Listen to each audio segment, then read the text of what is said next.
السلام علیکم ورحمۃ اللہ وبرکاتہ۔ چینل میں ویلکم کرتے ہیں، امید کرتے ہیں دوستو آپ سب خیریت سے ہوں گے۔ آج ہم آپ کے لائے ہیں قاری انیس ملتانی صاحب کا بہت ہی خوبصورت اور پیارا بیان ہے، ابو لہب اور جنگل کے شیر کی کہانی، حضور کی محبت کا سچا واقعہ۔ تو آئیے چلتے ہیں بیان کی طرف۔ جناب سیدہ ام کلثوم رضی اللہ تعالی عنہ بڑی حسین، بڑی خوبصورت، سیرت کے اعتبار سے بڑی اعلیٰ درجے کی پیدائش نبی کے گھر میں ہوئی، پلی نبی کے گھر میں، تربیت نبی نے اپنی نبوت والے ہاتھوں سے کی۔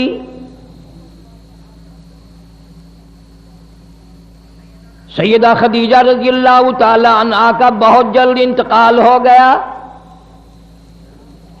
اسی سال میں حضرت ابو طالب کا بھی انتقال ہو گیا۔ مدنی کریم صلی اللہ تعالی علیہ وسلم پر اتنی پریشانی آئی، اتنا بوجھ آیا، آپ نے اس سال کا نام عام الحزن رکھ دیا، غم کا سال نام رکھ دیا۔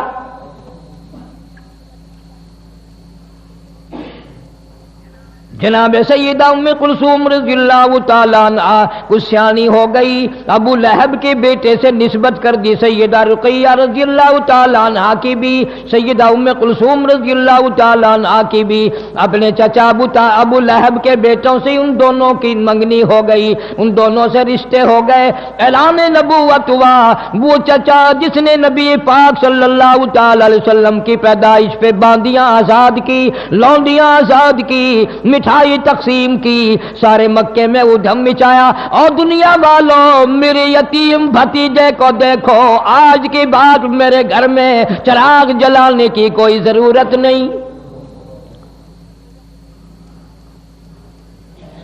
پیدائش کے وقت اتنی محبت کرنے والا، اتنا مسرت کا اظہار کرنے والا، اتنی خوشی منانے والا، جب آپ نے فاران کی چوٹیوں پہ کھڑے ہو کر اعلان فرمایا یا ایھا الناس،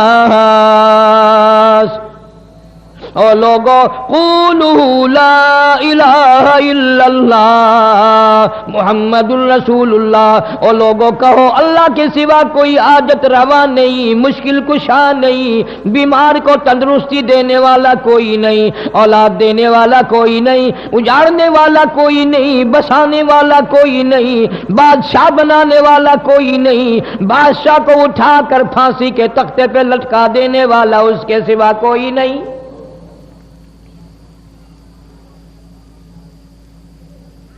ابو لہب نے اسی وقت سب سے پہلا پتھر مارا چہرے انور پہ۔ جناب مدنی کریم صلی اللہ تعالی علیہ وسلم سے اتنا ناراض ہوا، اتنا بگڑا، اتنا پریشان ہوا، اپنے بیٹوں کو کہنے لگا، عتبہ اور عتیبہ کو، اگر تم نبی کی بیٹیوں سے شادیاں کرو گے میرا زندگی بھر کا تم سے میل جول ختم ہے، میں تمہاری ساتھ خطا کلامی کروں گا، میں تم سے بات بھی نہیں کروں گا۔ ہم ایک خدا کو نہیں مانتے، وہ ایک خدا کو ماننے والا، ہم 360 خدا کو ماننے والے، لہذا اگر تم میرے بیٹے ہو جاؤ نبی کی بیٹیوں کو طلاق دے کر آؤ۔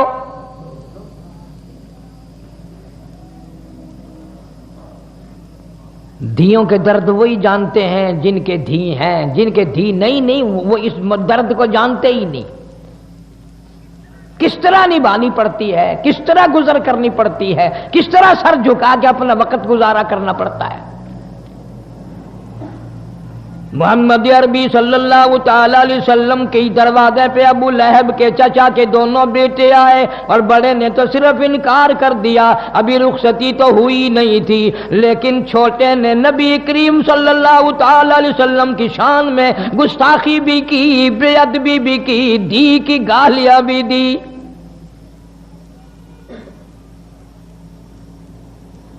سارا جان قربان کر دوں محمد عربی صلی اللہ تعالی علیہ وسلم کی کریم ذات پہ، رحیم ذات پہ۔ قرآن کریم میں ہے حریص علیکم بالمؤمنین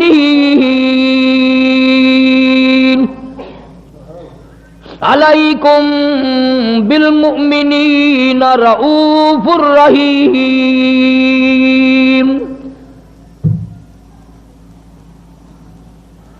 آپ کے دل کو ٹھیس لگی، دکھ پہنچا، کلیجے میں درد اٹھا، ظالم تم میری ساتھ بگاڑ کرتے ہو، مجھے مارتے ہو، مجھے پریشان کرتے ہو، مالک کی کائنات کی قسم سر کے بالوں سے لے کر پیروں کے ناخنوں تک جسم کا کوئی حصہ ایسا نہیں جہاں تمہارے باپ نے مجھے پتھر نہ مارے ہو۔ میں نے پھر بھی تمہیں کبھی گالی نہیں دی، کبھی تمہیں برا نہیں کہا، تمہارے لیے بد دعا نہیں کی۔ ظالموں تم نے میری دھیوں کی بے عزتی کی، تم نے مجھے گالیاں نکالی، مجھے آج درد ہوا ہے۔ نبی پاک صلی اللہ علیہ وسلم کی بے ساختہ زبان سے آواز نکل گئی، میرے اللہ عتیبہ پہ کوئی کتا مسلط فرما۔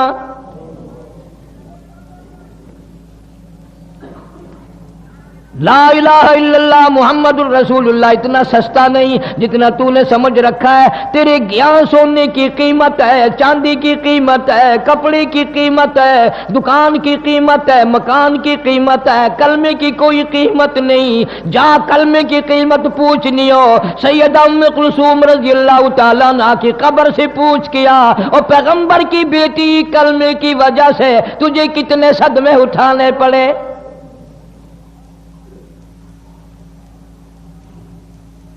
پر حد ہو گئی۔ اگر میں یوں کہوں گا کہ تم فتوے لگاؤ گے کہ وہ ہم سے پھر بھی اچھے نکلے۔ ابو لہب کو پتا چل گیا نبی پاک صلی اللہ تعالی علیہ وسلم نے میرے بچے کے لیے بد دعا کر دی، خود اس لڑکے کو بھی پتا چل گیا۔ ابو طالب بھی زندہ تھا، ابو طالب نے بلا کر کہہ دیا ابو لہب تو نے اپنے اوپر بھی اپنی اولاد پہ بھی ظلم کیا، یاد رکھ میرے بھتیجے کی بد دعا سے تو بچنے والا نہیں،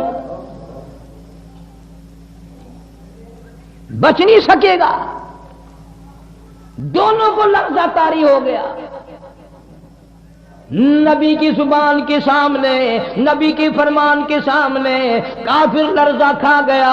ان کو یقین ہے نبی کی زبان غلط نہیں ہو سکتی، نبی کا فرمان غلط نہیں ہو سکتا، نبی کا ارشاد غلط نہیں ہو سکتا۔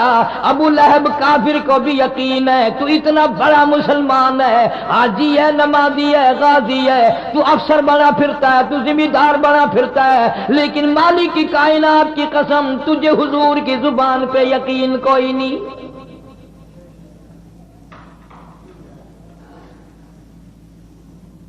ابو لہب شام کے ملک میں تجارت کے لیے جانے لگا، بیٹے کو الگ نہیں رہنے دیتا، ڈر کے مارے میں اس کی حفاظت کروں گا۔ چلتے چلتے شام ہو گئی، راستے میں قافلہ ٹھہر گیا۔ ابو لہب اتنا بڑا دشمن سارے قافلے کے لوگوں کو اکٹھا کر کے کہنے لگا تمہیں معلوم ہے کہ اس مکے کے نبی نے میرے بچے کو بد دعا دے رکھی ہے، ہمیں ڈر بڑا ہے، سارے سامان کا قلعہ سا بناؤ، سارا سامان تجارت کا اکٹھا کر کے کتیبہ بناؤ، میرے بچے کو اس کے اوپر سلاؤ، چاروں طرف خود سو جاؤ تاکہ حفاظت ہو جائے۔ اسے یہ معلوم نہ تھا کس گھر کے ساتھ گستاخی کی ہے، کس گھر کی بے ادبی کی ہے، کس گھر کے ساتھ بے حرمتی کی ہے۔ اللہ پاک جل شانہ نے جنگل کے شیر کو آواز لگا دی، اور جنگل کے شیر میرے محبوب کے دشمن کو ختم کرنا تیری ذمہ داری۔ کن لوگوں کی میں بات کر رہا ہوں؟ انما یرید اللہ لِيُذْهِبَ عَنْكُمُ الرِّجْسَ أَهْلَ الْبَيْتِ وَيُطَهِّرَكُمْ تَطْهِيرًا۔ اللہ پاک فرماتے ہیں میں نے اپنے محبوب کریم صلی اللہ تعالی علیہ وسلم کے سارے گھرانے کو، آپ کے اہل بیت کو برائیوں سے خود بخود دور کر دیا، پاک بنا دیا میں نے ان کو۔ جنگل کا شیر آتا ہے، حیران کھڑا ہے، پریشان کھڑا ہے، کس طرح شناخت کروں، کس طرح پہچان کروں وہ کون ہے جس نے نبی پاک صلی اللہ علیہ وسلم کی بیٹی کو گالیاں دی ہیں۔ ظلم نہ ہو جائے، مجھ سے زیادتی نہ ہو جائے، اندازہ لگا کلمہ پڑھنے والا تو مسلمان ہے، جنت کا ٹھیکیدار ہے، بہت بڑا مسلمان بنا پھرتا ہے، قبر کا تجھے پتہ نہیں، حشر کا تجھے پتہ نہیں، پل صراط کا تجھے پتہ نہیں، تو نہ جانے دن میں زبان سے کتنے ظلم کرتا ہے، نہ جانے ہاتھ سے کتنے ظلم ڈھاتا ہے، نہ جانے قلم سے کتنے ظلم کرتا ہے۔ آج جنگل کا شیر کھڑا کھڑا رو رہا ہے، الہی مجھے پتہ نہیں چل رہا وہ کون گستاخ ہے، کوئی دوسرے کو چیر دوں ظلم نہ ہو جائے۔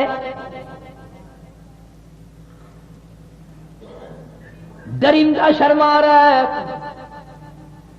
چیر پھاڑ کر کھانے والا جانور شرما رہا ہے، جنگل کا شیر شرما رہا ہے۔ تو حاجی ہو کر، عالم ہو کر، مسلمان بن کر دوسرے پہ زیادتی کرتے ہوئے تو قبر میں تو چلا گیا پر شرمایا کبھی نہیں۔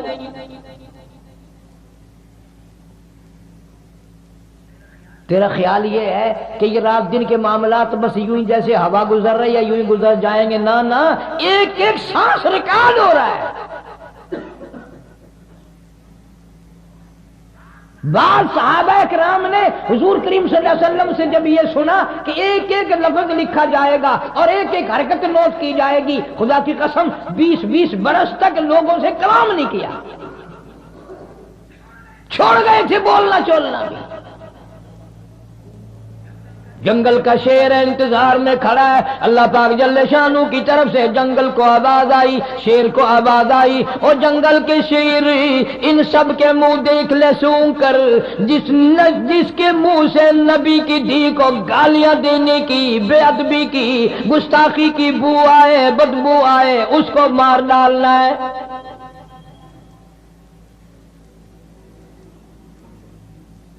اسے اتنا شعور ہے زیادتی نہ ہو جائے، سب کے منہ سونگتا پھرتا ہے،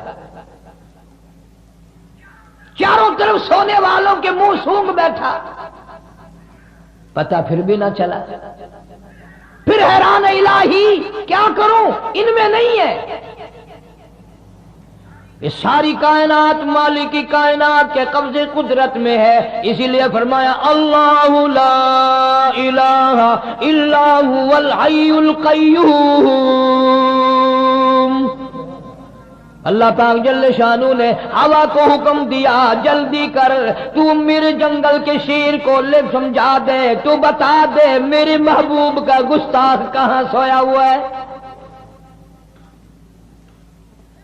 اوپر سے آواز ہوا آئی، اس میں سے بدبو آئی، پیغمبر صلی اللہ علیہ وسلم کی بے ادبی کی، گستاخی کی، پیغمبر کی دھی کو گالی دینے کی۔ جنگل کے شیر نے چھلانگ لگائی، اوپر جا کر اس کو چیر کر ٹکڑے کر دیے۔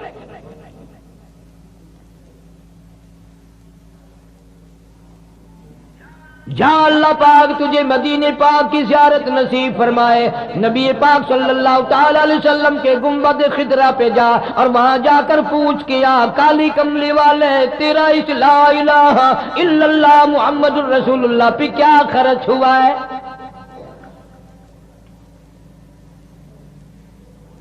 اتنی بڑی بڑی زیادتی صحیح ہے،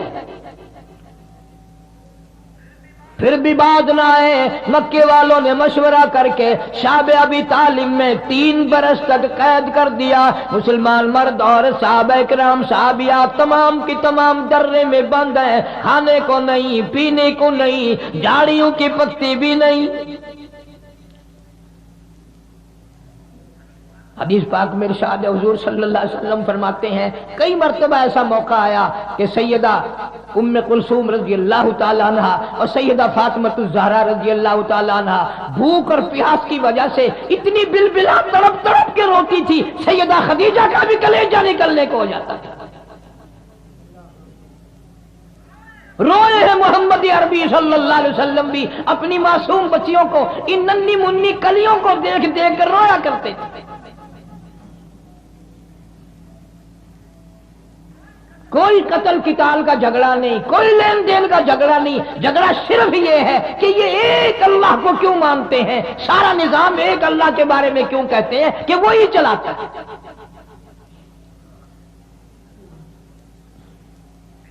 ایک دو دن کی بات نہیں، 3 برس تک بڑی مصیبتیں برداشت کرنی پڑی۔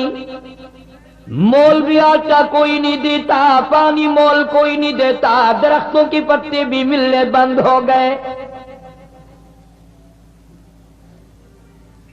امام الانبیاء محبوب کبریا حضرت محمد مصطفیٰ صلی اللہ تعالی علیہ وسلم فرماتے ہیں میں نے اپنی بچیوں کو دیکھا، وہ بھی بیٹھی رو رہی ہیں، سیدہ خدیجہ رضی اللہ تعالیٰ عنہا بھی رو رہی ہیں۔ میں نے ان سب پوچھا ان سب سے رونے کا، سیدہ خدیجہ کی بھی آواز نہ نکل سکی اور کہنے لگی کالی کملی والے بڑی مکے کی میں دولت مند عورت تھی، میں مشہور تاجرہ تھی، بڑا مال تھا، بڑا کاروبار تھا، بڑا دھندا تھا، بڑا روپیہ پیسہ تھا، بڑا سونا چاندی تھا، پر مجھے کوئی پشیمانی نہیں، خوش ہوں، تمام کا تمام میرا لا الہ الا اللہ محمد الرسول اللہ پہ خرچ ہو گیا۔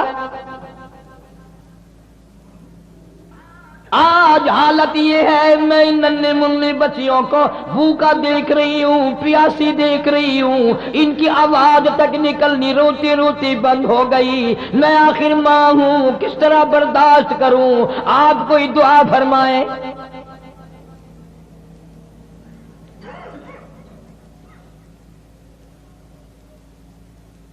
3 سال کے عرصے کے بعد سیدہ خدیجہ رضی اللہ تعالی عنہا کے بھتیجے کو پتا چلا کہ میری بوا میری پھوپھی خدیجہ اتنی بیمار ہے، اتنی بھوکی ہے، اتنی پیاسی ہے کہ آج کل میں اس کا دم نکلنے والا ہے۔ باوجود کفر کے، رشتہ دارانہ قرابت کے، مدنی کریم صلی اللہ علیہ وسلم نے روتے ہوئے فرمایا او مکے والوں چلو ہمارا تمہارا توحید باری تعالیٰ میں جھگڑا ہے، کلمے کی وجہ سے جھگڑا ہے، لیکن یہ ہمارے بچے، یہ ہماری بچیاں، تم قریش کے خاندان کے ہو، عرب کے باشندے ہو، تم تو فخر کیا کرتے تھے مہمان نوازی پہ، ان بچوں کو تڑپتے ہوئے دیکھ کر مذاق کرتے ہو۔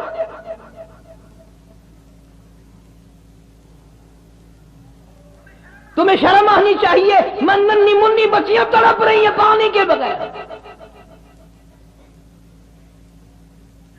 سیدہ خدیجہ رضی اللہ تعالیٰ عنہ کا بھتیجا تھوڑا سا کھانا لے کر آنے لگا، اتفاق سے ابو جہل کی نظر پڑ گئی، شور مچا کے کہنے لگا سری خلاف ورزی ہو رہی ہے، مسلمانوں کے پاس کھانے پینے کی کوئی چیز نہیں جانے دی جائے گی۔ خدیجہ کا رضی اللہ تعالیٰ عنہ کا بھتیجا کہنے لگا میں سب کے لیے نہیں، میری پھوپھی بڑی بیمار ہے، میری پھوپھی کی بیٹیاں بڑی بیمار ہے، سیدہ ام کلثوم کا کئی دل کا فاقہ ہے، سیدہ فاطمہ الزہرا رضی اللہ تعالیٰ عنہا کا کئی دل کا فاقہ ہے، میری بوا کی دھیے بھوک سے مر رہی ہیں، پیاس سے مر رہی ہیں، میں تو صرف ان کے لیے لے کے چلا ہوں۔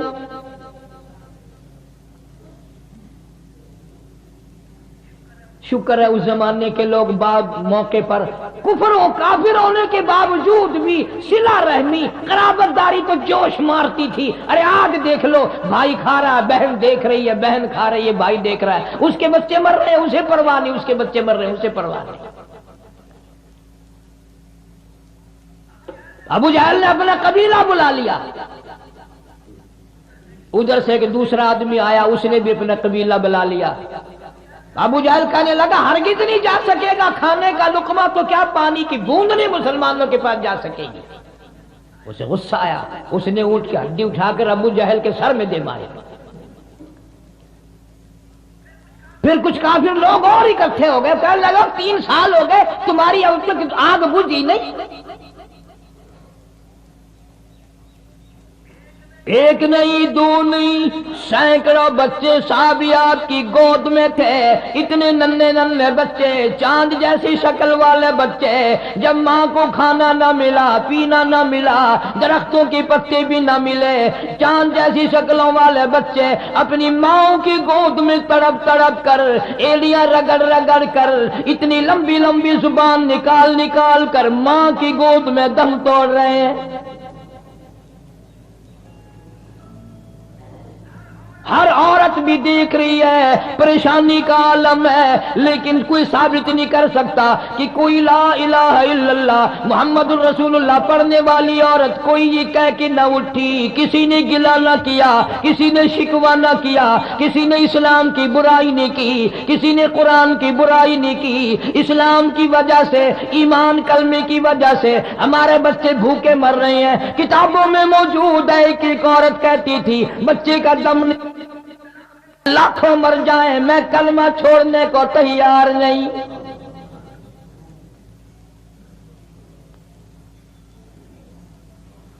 ہم رات دن میں کئی مرتبہ چھوڑ دیتے ہیں، جب بے ایمانی کرنے کا موقع ملے گا جب ہی چھوڑ دیں گے۔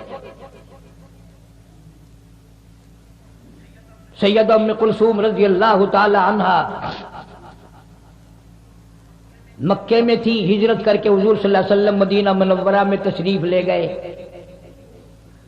زید بن حارث رضی اللہ تعالیٰ عنہ کو حضور صلی اللہ علیہ وسلم نے بھیجا، بعد میں جاؤ مکے سے میرے اہل و عیال کو، میرے بچوں کو لے آؤ۔ مدینے میں آ پہنچی، میدان بدر آ گیا۔ سیدہ رقیہ رضی اللہ تعالیٰ عنہ پیغمبر کی اس سے بڑی بیٹی جو حضرت عثمان رضی اللہ تعالیٰ عنہ کے نکاح میں تھی، ہجرت سے پہلے حبشے کی طرف حضرت عثمان نے جب ہجرت کی تو سیدہ رقیہ رضی اللہ تعالیٰ عنہ ساتھ تھی، اور آپ نے مکے سے میلوں باہر نکل کر رخصت فرمایا اور یوں فرمایا عثمان، حضرت ابراہیم علیہ السلام اور لوط علیہ السلام کے بعد تو پہلا آدمی ہے جو ایمان اسلام کے لیے بمع بیوی کے ہجرت کر رہا ہے۔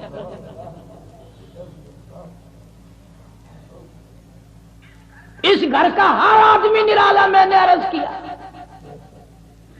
سیدہ رقیہ رضی اللہ تعالیٰ عنہ، سیدنا عثمان رضی اللہ تعالیٰ عنہ ایک جگہ میاں بیوی بیٹھے ہیں، آپ تشریف لے آئے تو آپ نے قسم کھا کر فرمایا میں نے زندگی بھر میں اتنا حسین جوڑا کبھی نہیں دیکھا۔ جنگ بدر کے موقع پر حضرت رقیہ رضی اللہ تعالیٰ عنہ سخت بیمار تھی، چیچک کی بیماری تکلیف ہو گئی۔ حضرت عثمان کو نبی پاک صلی اللہ علیہ وسلم نے فرمایا تم یہیں رہ کر میری بیٹی کی تیمارداری کرو، میں تمہیں جنگ میں جہاد میں شریک سمجھوں گا۔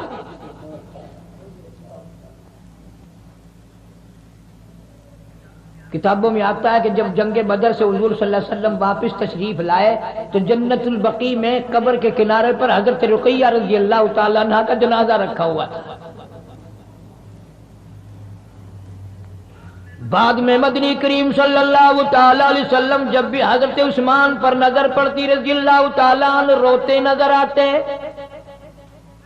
پریشان حال نظر آتے۔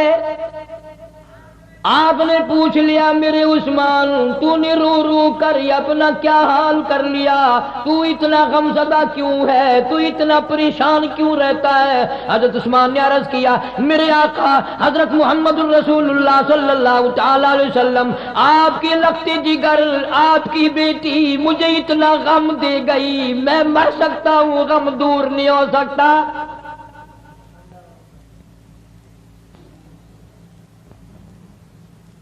مجھے نیند نہیں آتی، اور بڑی پریشانی یہ ہوئی دیکھ عثمان کی نگاہ کہاں پہنچی رضی اللہ تعالیٰ۔ عرض کیا میرے آقا ایک تو آپ کی لگتے جگر کی جدائی ہو گئی، آپ کی بیٹی انتقال فرما گئی، میں اکیلا رہ گیا، اور دوسرا یہ غم ہو گیا میری آپ سے رشتہ داری ختم ہو گئی۔ فرمایا عثمان میرے رشتے ختم نہیں ہوا کرتے، قیامت میں بھی میرے رشتے برقرار رہیں گے۔ لوگوں کے رشتے ختم ہو جاتے ہیں، میرے رشتے ختم نہیں ہوں گے۔ جی ماشاءاللہ سبحان اللہ الحمدللہ۔ تو آپ سماعت فرما رہے تھے قاری انیس ملتانی صاحب کو، بہت خوبصورت اور پیارا بیان تھا۔ بیان سے ہمیں یہی سبق ملتا ہے کہ جو ابتدائی دور تھا، اسلام کے ابتدائی حالات تھے وہ بہت زیادہ مشکل میں تھے۔ مطلب جب حضور پاک صلی اللہ علیہ وسلم پر قریش اور اہل مکہ نے، شیب ابی طالب نے صحابہ کرام اور اہل بیت کو بند کر دیا، ان پر پابندیاں لگا دی، کھانے پینے کی کوئی چیز بھی اندر نہیں جانے دیتے تھے، وہ بہت زیادہ مشکل وقت تھا اسلام پر۔ تو آج کل کا جو مسلمان ہے اس کو اتنی کلمے کی زیادہ فکر نہیں تھی جتنی ان کو تھی۔ اتنی پابندیوں اور بھوک کے باوجود صحابہ کرام کے چھوٹے چھوٹے بچے وفات پا رہے تھے، لیکن اس سب کے باوجود بھی وہ ثابت قدم رہے اور کلمے پر ڈٹے رہے اور حضور پاک صلی اللہ علیہ وسلم کے دین پاری رہے۔ تو آج کل مسلمانوں کو چاہیے کہ کلمے جو کلمہ ملا ہے اس کی قدر کرنی چاہیے اور اسلام کے کما جو حقوق ہیں وہ بجا لانے چاہیے۔ اسلام میں جتنی بھی تعلیمات حضور پاک صلی اللہ علیہ وسلم نے ہمیں دی ہیں، مسلمانوں کو دی ہیں، ان پر عمل کرنا چاہیے تاکہ ایک مسلمان کی دنیا اور آخرت اچھی گزر سکے۔ اگر بیان پسند آئے تو ویڈیو کو لائک اور شیئر کر دیجیے گا اور چینل کو سبسکرائب کر دیجیے گا تاکہ آنے والے بیانات آپ تک آسانی کے ساتھ پہنچ سکیں۔